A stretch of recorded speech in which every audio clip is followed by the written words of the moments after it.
thank you guys for being here.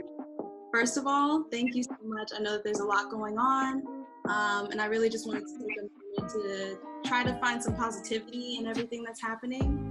So I really appreciate all of you. And for those of you that don't know, Blackout Company is theater and film and everything in between. We just want people to feel represented, and we want people to feel positive within their Black and queerness. So talk about that, finding the joy in everything that we're doing now. So I would love to go around and everybody just introduce yourself, pronouns, and what you do, and maybe how you do it. And when people are talking, we're gonna mute because it gets a little crazy on Zoom. Shane. You stole my thunder. I have to change my name immediately so I can introduce myself. I'm Shane. My pronouns are they, them, he, him. How am I feeling today? I think I'm feeling very neutral. I feel like I'm very susceptible to being influenced by any sort of intense emotion that could come my way. Like a true empath, where it's like if someone's angry around me, I probably too would be angry. But I'm in my own space, so I'm just existing.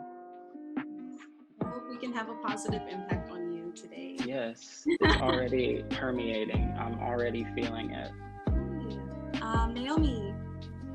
Hi, my name is Naomi Rodgers. I'm she, her. I am currently on a break from the first national tour of Frozen Broadway musical, sadly. So that's what my life was, and it got taken away from me. So I'm home, back to where I was, starting over from the beginning. But I'm good. I'm trying to do my best. I've been taking a break from my BLM life real quick. I had to take a step back. I was going to rallies, went all the way to DC for a protest. So I had to take a minute to go, who is Naomi right now? Like, I know what everything else is right now, but who am I? So I had to find me. So that's where I am right now. That's how I'm feeling. We appreciate you, especially going to DC, girl. I know that was a lot. And that Frozen bounce back is going to be amazing. I feel it for you. I know it. The Donovan. Hello, everyone. So many beautiful people on here. I'm the Donovan. I am a classically trained concert pianist. I've dedicated my entire life to the art and the craft of music. It's what I do. It's what I will always do. How I'm feeling right now, I have a plethora of emotions going on. Not a lot of them are positive in regards to the outside world.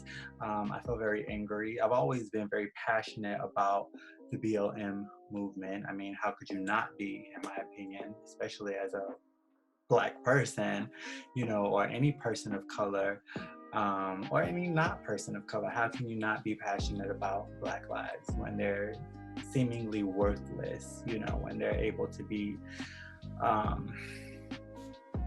expunged upon at any given second. So I'm not very happy. I'm very angry, even in light of what just happened, last night, or the night before last. It's really quite sad and pathetic. But that's that. That's what I'm feeling. It is a lot. You're talking about what happened in Atlanta last night? Yeah, it is a lot. We really appreciate your passionate energy. That's that Aries in you. Speaking of Aries, let's go over to Miss Whitney. Okay, I'm Whitney Nelson. My pronouns are she, her.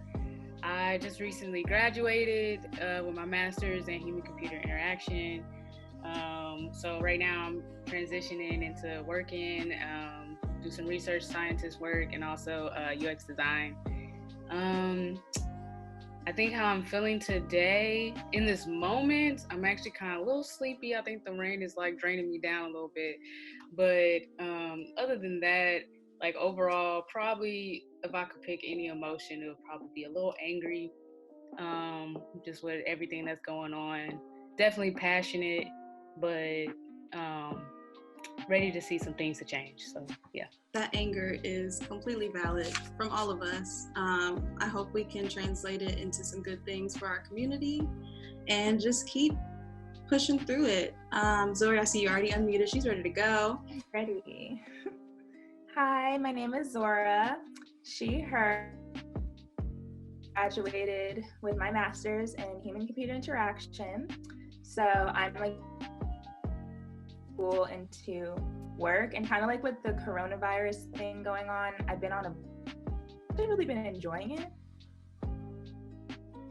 Today I feel really happy, but I think it's really because this is like my first real time like having interactions with people and like kind of like getting a positive vibe, I guess, like in light of what's been going on and like what's really been disappointing me and upsetting me. So I feel like I got a little dressed, I like put a little necklace on or whatever, so like I'm feeling pretty good right now. And you look really good. Thank you. But I don't want to take up too much of you guys' time. I know with the movement and everything else, the coronavirus and everything else, you guys have a lot going on as well.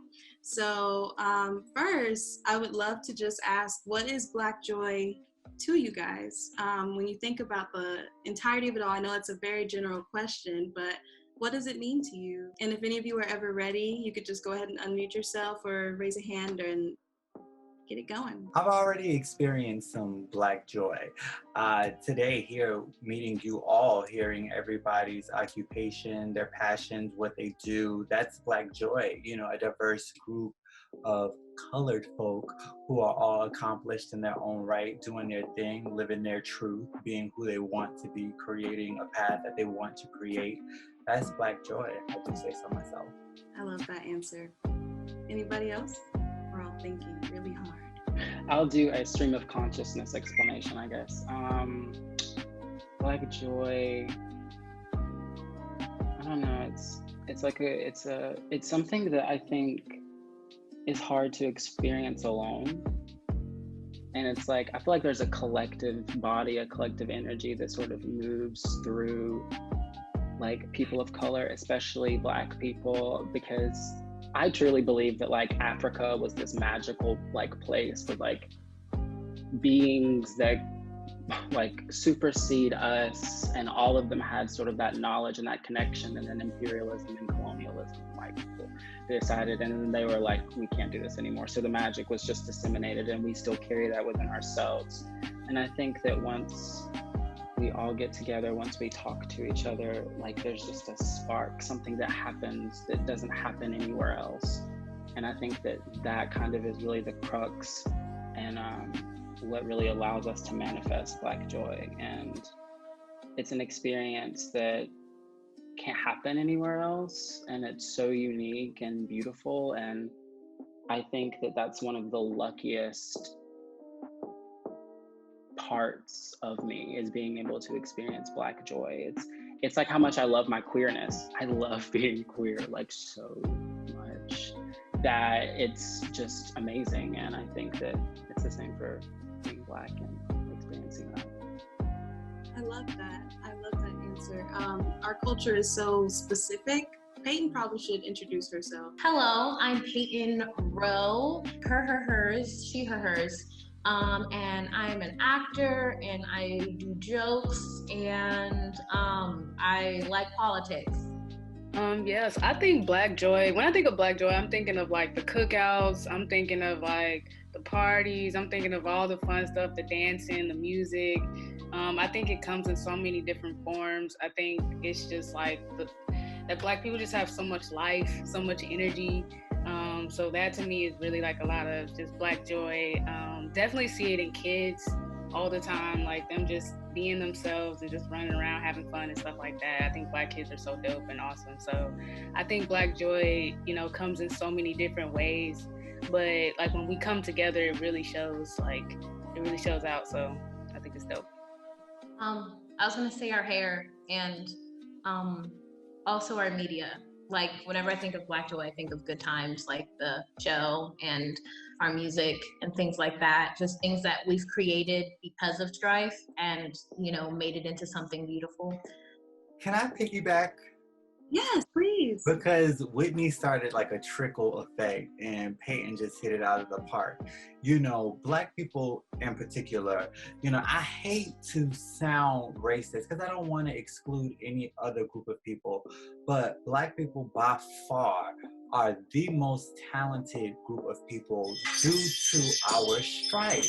You know, it's all the passion, all of the emotion, growing up with nothing, growing up having to be better than just to be noticed. You can't be mediocre and Black because then you're just like, or you're worthless essentially. You have to be exceptional. Any other race, you know, as I already introduced, I'm a classically trained pianist. I was the only Black person at my school, right? And then all of the Asians and the white, they got all this special attention. And that's not me being racist, that's the truth. That was the demographic of what I was doing. And I had to bust my ASS to get any attention. And then it became like I was working 10 hours, 8 hours a day just to be noticed, just to be seen. You know what I mean? And that's what we have to do. But that's what makes us amazing. That's why we have like Michael Jackson. That's why we have Beyonce. That's why we have Aretha Franklin. This is why we have the best athletes. This is why we have, because we have to fight, you know, for our lives, essentially. I piggyback Always pick off of that. Okay. So right now I'm reading a book by Ta-Nehisi Coates.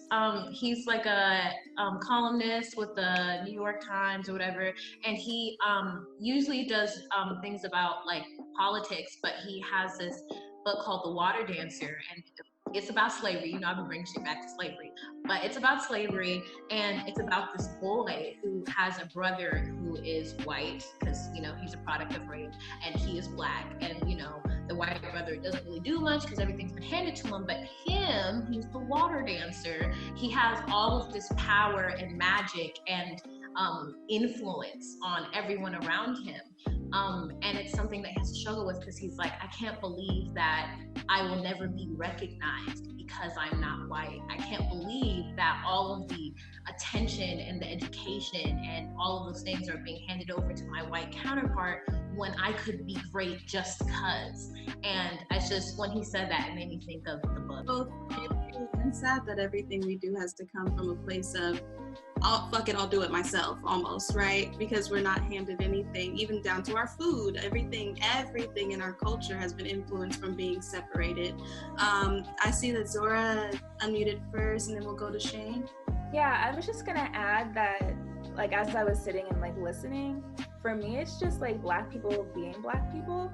And I kind of say that because like a very white neighborhood, area. I was the only like of 4 other Black people in my school, and I play golf, so it's very white, very Asian. And I was supposed to go to a school in New Jersey to go play golf, and my mom was like really, really pushing me to go visit Hampton University, HBCU, and I was like, I don't want to go there, I don't want to visit, like I'm not interested. And I was already committed to it. We went down to Virginia, and I just stepped on the campus, and just like being around Black people. Nobody was even doing anything. They were just minding their business, walking to school. And it was just like the energy that I felt, like called the coach and was like, sorry, I'm not coming there. Like, I have to go to Hampton. Because it was just like the experience or the vibe that I was like getting from the people. All of the conversations just, it brings me back to my undergraduate experience in theater. And it was really interesting. I completely changed my major. It was going to be like a double major, or I was going to do that as a primary major, but there was literally no way for me to advance in that program, because it didn't really matter how much I tried or proved myself or talked to the right people. It didn't matter, because it was just there. It was stagnant. And also, you had to go out and kind of do things on your own. And it really just wasn't the environment to allow for that, because it was a small rural place. So you couldn't really, your limits were, kind of extended to what you had. And so I've had that experience over and over several times in my life where it's kind of like, I can't advance anymore here. Like, the system isn't letting me advance. And it's like you have to literally just reconceptualize what you're going to do or what your path can be because of being Black. Like, I really think a lot of it really comes down to that. No matter how much white people try to tell you to be sorry, they try to tell you that it's your fault, they try to convince you that they've done everything they can, it doesn't matter. Like, systematically, everyone's influenced by it, everyone's touched by it, and we're all living in it. So it just was extremely unfortunate to have that experience there. I definitely want to give the group some context. I'm not cutting you off, I'm going straight to you. You know I am. Some context on this.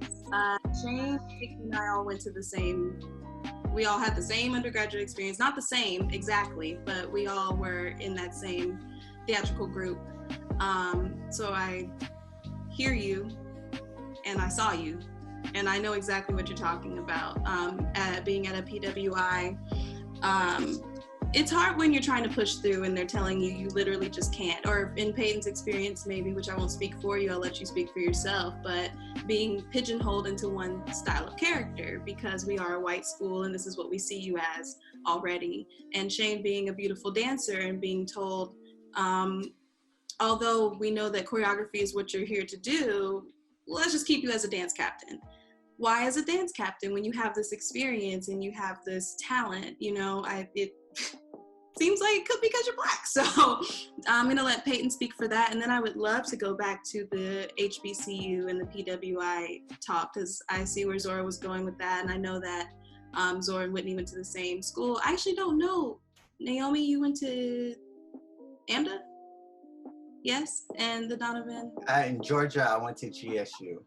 Okay, so we'll have a lot of fun with this one. Okay, a mixed bag.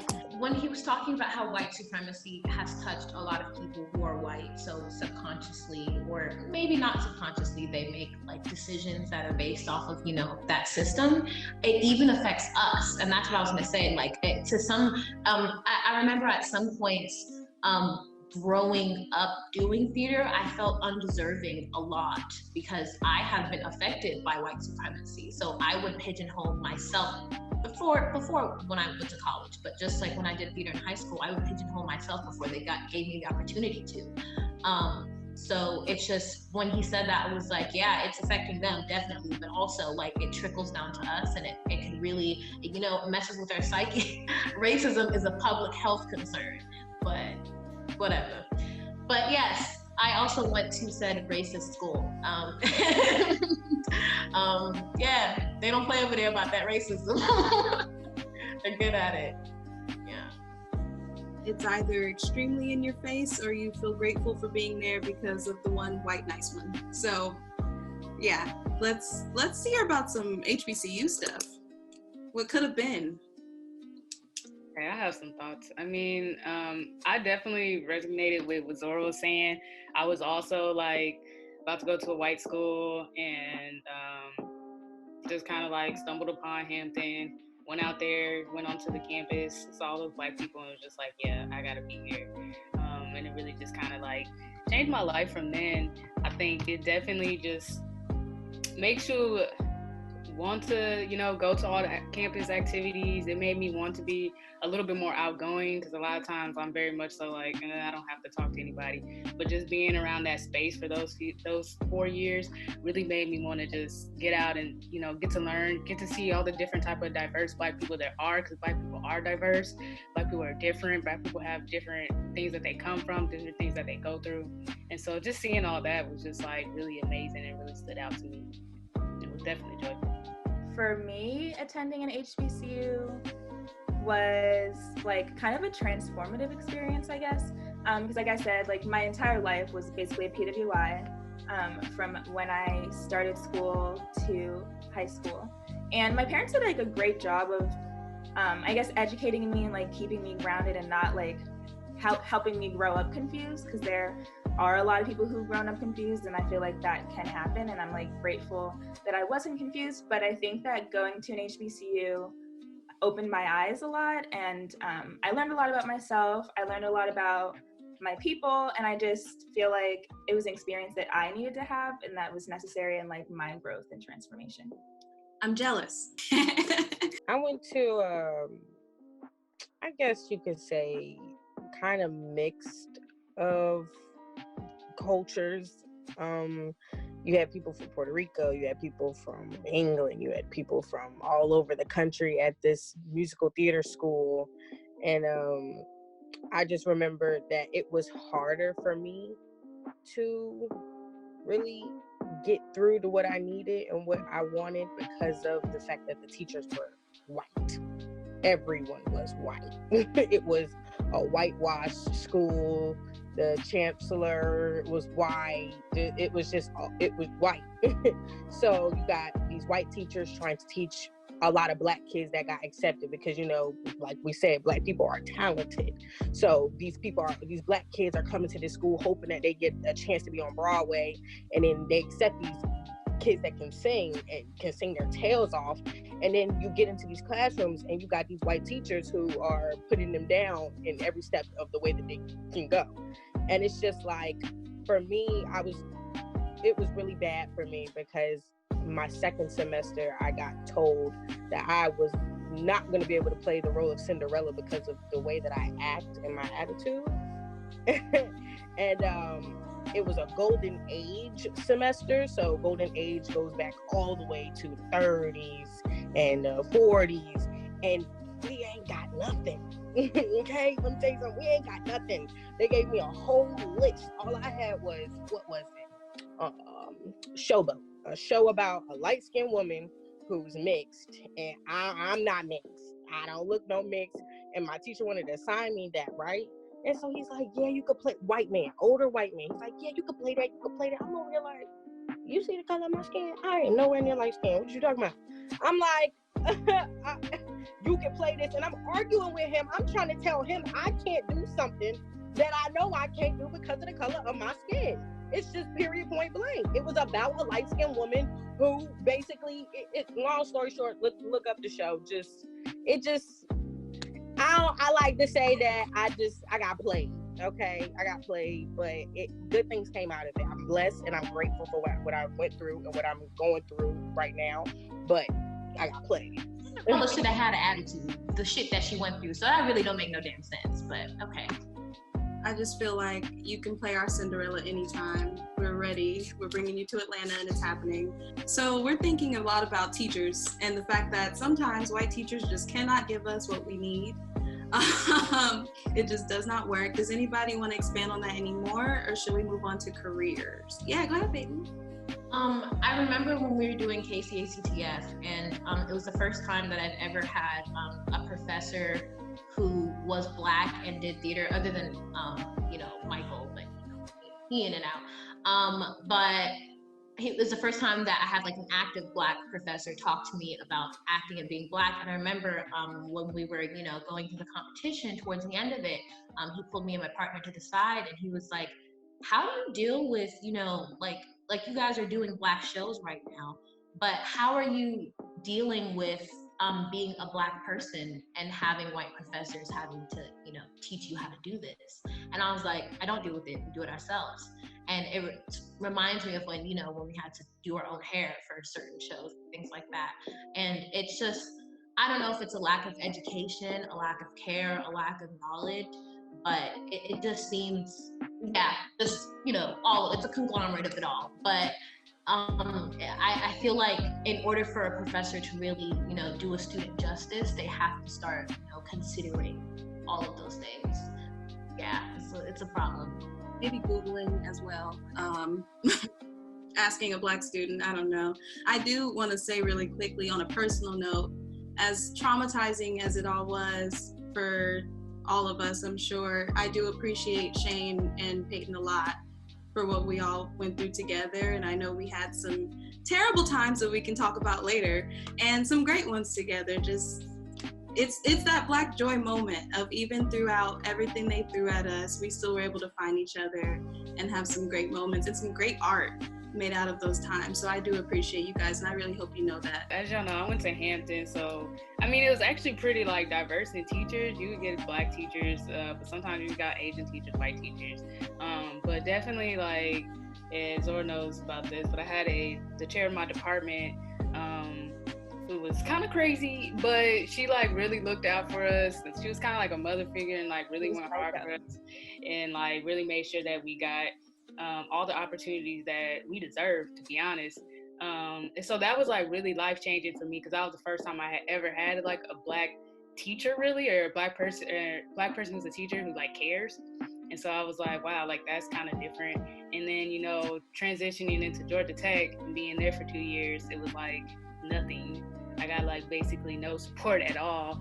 And so it really kind of just stood out to me a bit how different it was and how much support I was getting while I was at Hampton. And then when I'm going to Georgia Tech, which is supposed to be like this premier school, I get nothing. And so it was kind of like, it was really trash, to be honest. I think it's also interesting that the only time that I ever did get any type of support at Georgia Tech was my last semester, and it was from a Black teacher. And it was just them checking in on me saying, how are you? Like, you know, just like something basic as that. Like, it was little things like that that I feel like having Black instructors that kind of like relate to what you're going through, especially in a space like tech where nobody looks like you at all. You know, you definitely need that type of support and those connections for people to go hard for you to make sure you get those opportunities. So. Zora, did you have a similar experience transferring from Hampton to, where did you go after? University of Maryland. Okay. I will say that for sure, Dr. Muhammad, the person that Whitney was talking about, was like really important, I guess. Like, she was Black, she could talk about a Black female, so she could talk about her experience as a Black female. And I mean, back when she was in tech, I mean, she was the only one. And I feel like she really pushed us. She really like opened our eyes. And it kind of reminds me, like, I guess in contrast to when I was younger, I was probably like 5 or 6. And I feel like this was like the first time that I had experienced like being aware that I was Black. But I went to school, and I don't really remember like the situation that happened, but my mom always tells a story of how I came home and I went to her and I was like, Mommy, I'm Black. And my mom looked at me and she was like, what do you mean? And I was like, well, Miss So-and-so told me that I was Black. And we were like doing an exercise and she said, you're Black. And I was just, and it was like the first time that I was like aware. And I don't remember like what the exercise was, like why she said it, but I guess I felt the need to tell my mom. So she went down to the school and she had a word with them. But she was a white lady, and just the fact that I don't know if like maybe she thought she was educating me or like what she thought she was doing, but just the contrast of she probably wasn't doing a lot of research to know how she could deal with kids other than the people that she's aware of, as opposed to like Dr. Muhammad, who's like had experiences, like I identified and she identified, and she made sure that we were doing what we needed to do. Well, I'm really glad you said Dr. Muhammad, back when she was first beginning, she was the only one in her area doing those things. So yeah, I'm really glad that you guys, even you and Whitney right here, have found each other and are able to see someone that looks like you and feels like you in this area of work. And speaking of work, we're transitioning. Let's talk about careers and how you guys can find yourself being your most authentic self within these careers, because I know a lot of us, all of us, are in white spaces for the most part. So let's talk about that. How do you guys balance doing your job and being your most authentic self as a Black person, a Black queer person, whatever that may be? Yeah, let's add it in, Peyton. Let's talk about it. Well, so when you're most authentic self, some people like to market that, which sometimes has an effect on things. And I feel like, and that happens like as an artist, like in any instance. Like, I'm Jamaican, and sometimes I get uncomfortable when I have white friends who are like, can you do your accent? Can we do an accent? Can you do, like, I'll do an accent, you do the accent. I'm like, well, no, I'm not gonna sit here and have you make fun of my grandma. Like, I'm not gonna do that. But in terms of like when we do theater, when someone prefers you to do a role because you are Black, And it's not because, you know, the role is for a Black person, but they need that, they need that energy. And it's like hard to deal with because you're like, I want the part, that's a good part. But then also like, you know, at the end of the day, am I perpetuating something or something like that? So sometimes that's hard to deal with because, you know, it makes you want to downplay Blackness in certain aspects. And then when you find yourself doing that, you're like, well, what am I doing? Like, how am I doing honest art at this point? Talking about being an artist in that space, we can go a lot of different ways with that. On stage, off stage, in the green room, how are we downplaying ourselves for our own benefit and for theirs?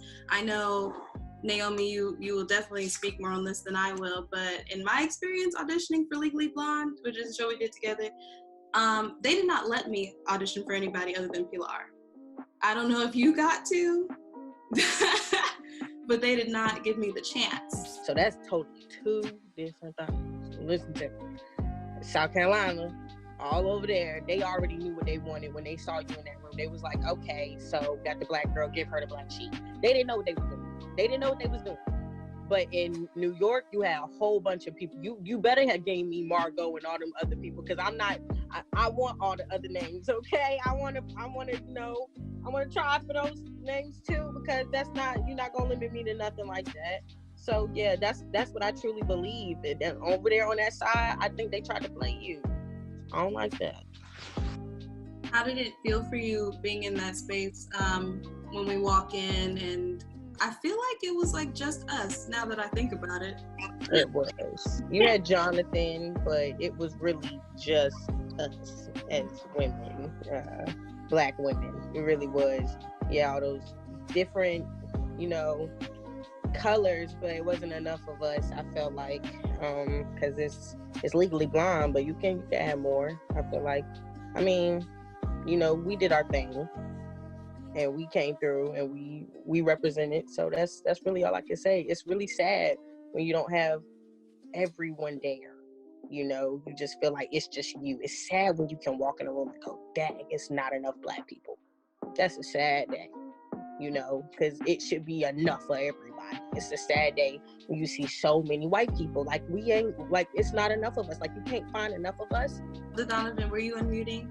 I wasn't. I'm just screaming at the computer screen in great passion, because so many of these experiences are found across the board, throughout every spectrum of entertainment.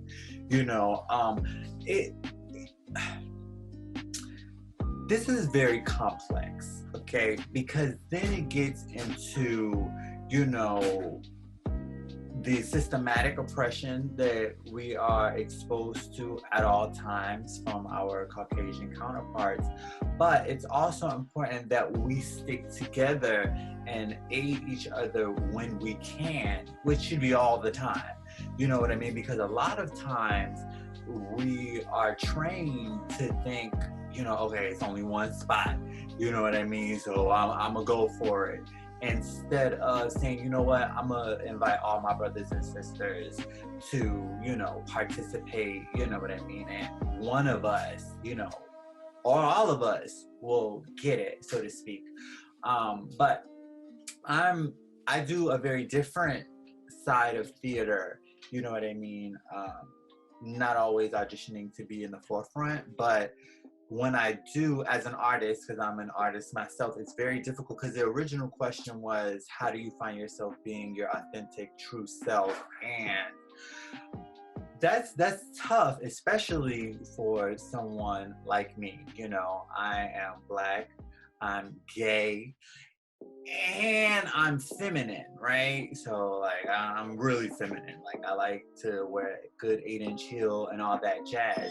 And when you start getting into that spectrum, on the totem pole, you get lower and lower and lower. So it's one thing, you're Black, all right? So that limits you, in and of itself. Then you're gay. So now you're even more limited.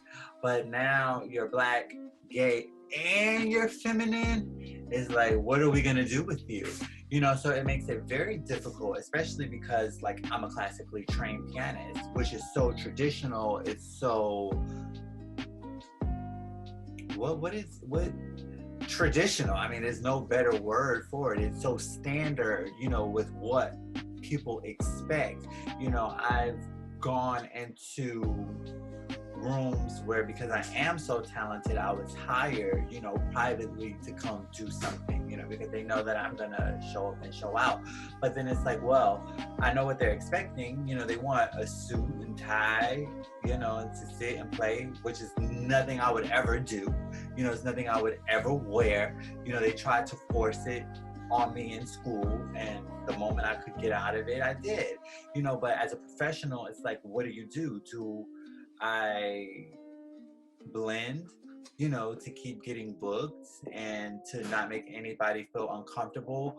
Or do I say, you know what, this is who I am, this is what I do, I'm gonna be me, show up, show out, show them why they hired me, and either they accept it, they love it, they want this type of entertainment, or they don't, you know. But that is very, very difficult. That takes a lot of sacrifice. You have to know that some people are just not going to be interested in that, and you have to be okay with that. But then that means, you know, some bread is off at the table. You know, it's a lot.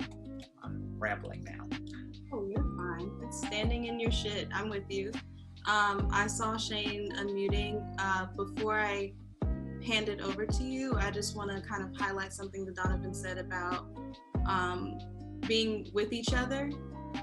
I mean, there's really no choice, right? Even with me and Naomi having that brief show together, that was it. Like, we were with each other. We can make friends with everybody, but when it comes down to it, if you're messing with my sister, you're messing with me. And if she wins, I win too. We all want to be on that stage, right?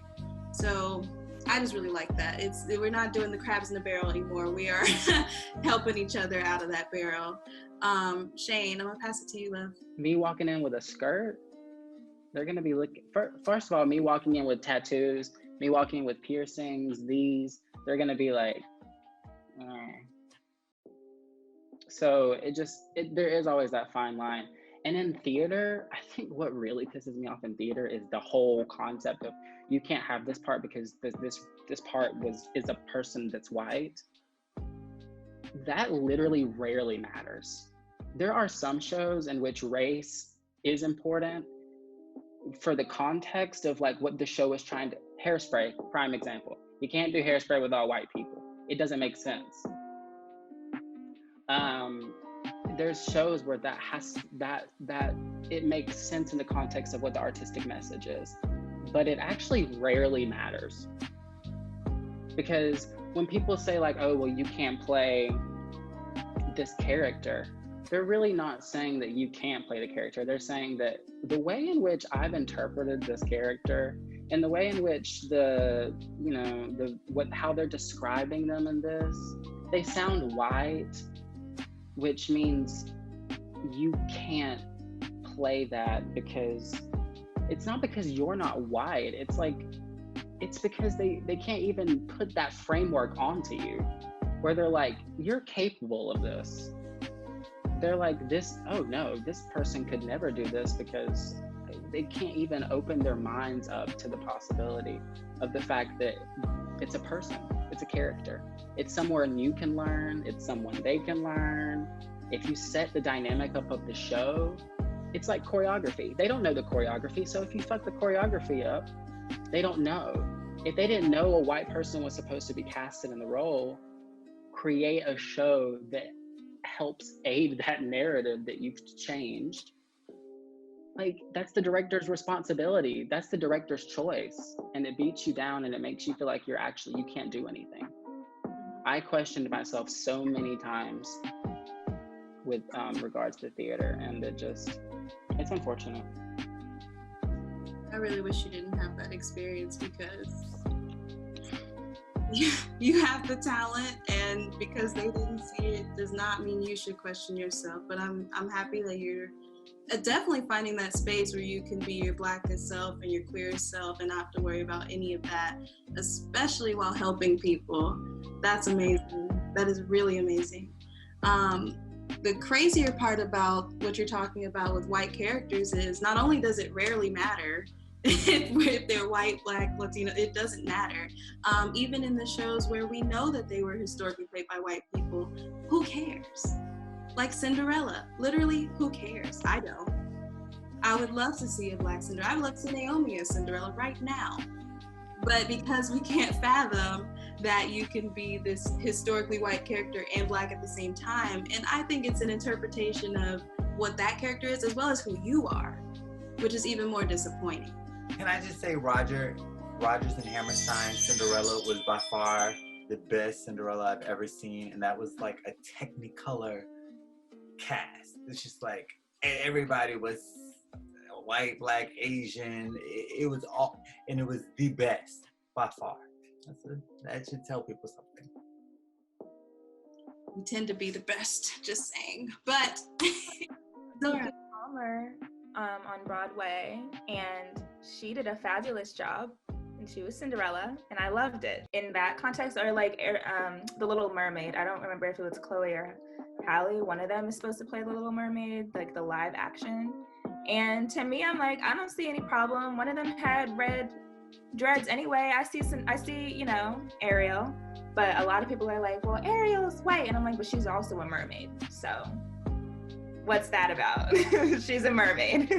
Do they exist? I don't know. Like, should we go to the bottom of the sea to find the mermaid to play The Little Mermaid?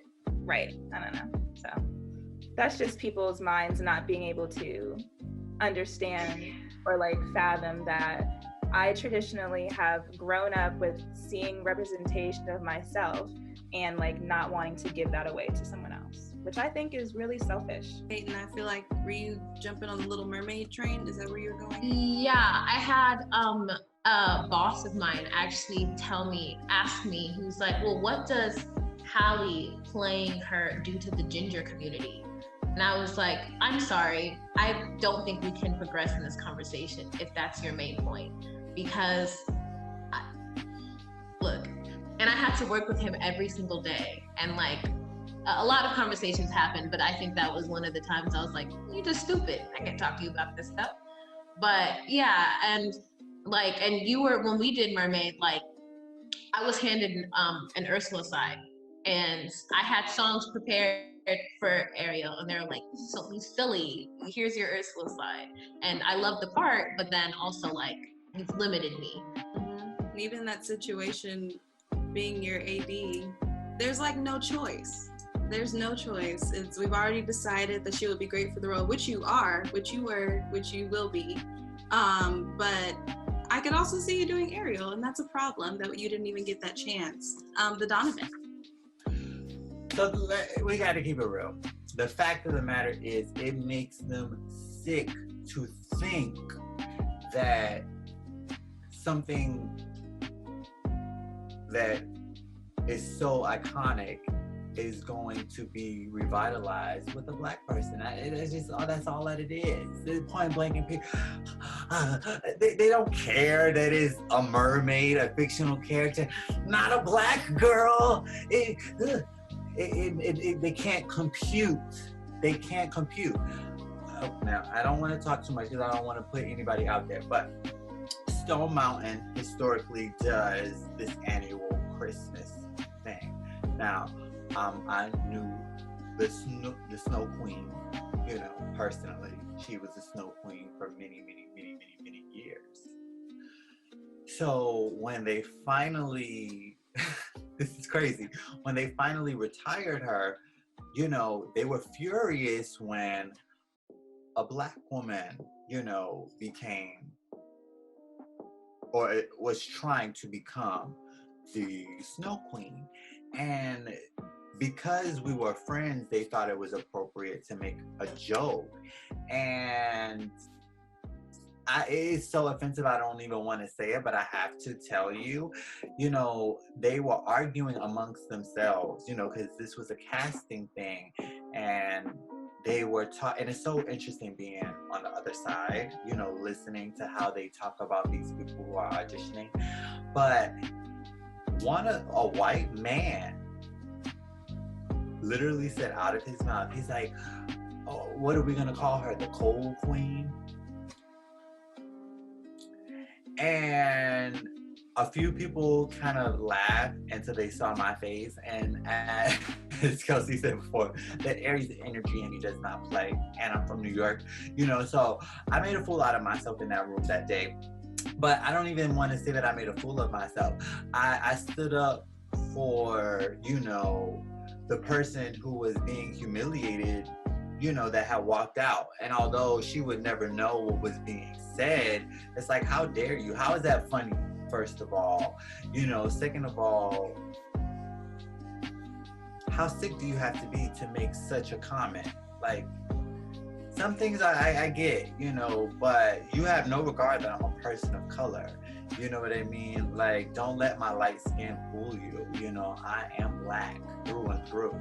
You know what I mean? And it makes them sick. That's all I can say. But. Honest. That is honest. We're going to do it better? How dare you?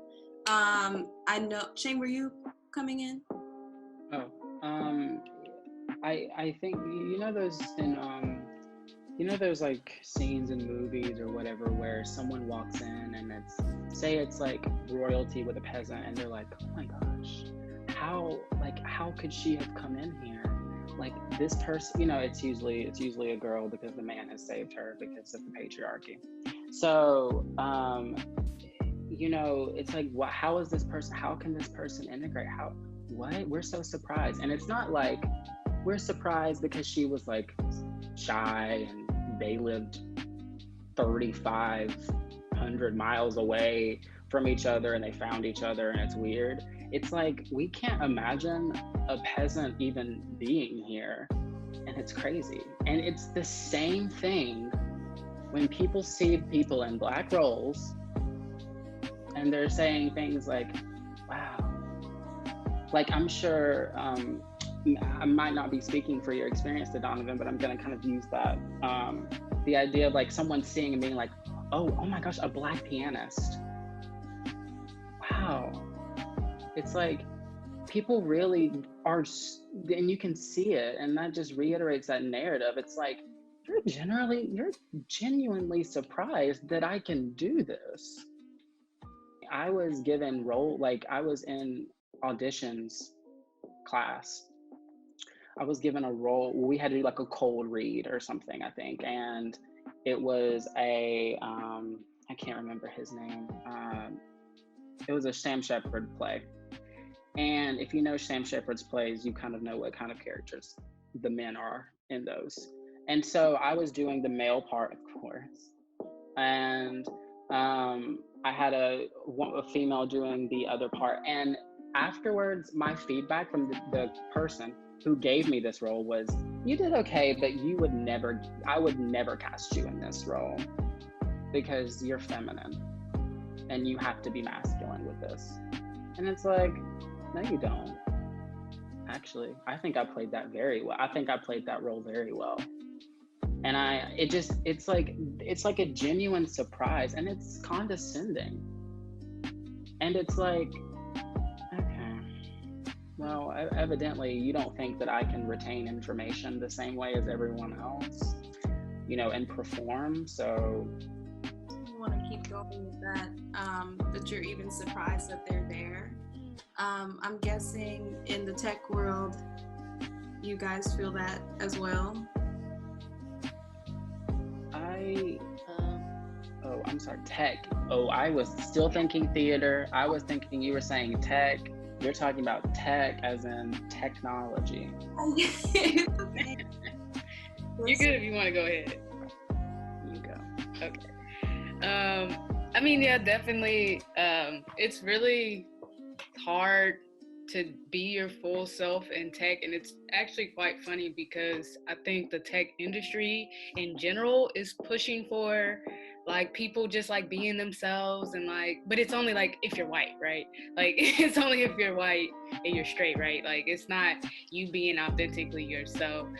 So it definitely is like difficult to find those like Black joy spaces, but I think it comes from me is when I like do outreach and stuff like that, and when I'm like going and talking to kids and I'm showing them like, hey, I'm a Black woman and I'm doing like computer science shit and you can do it too.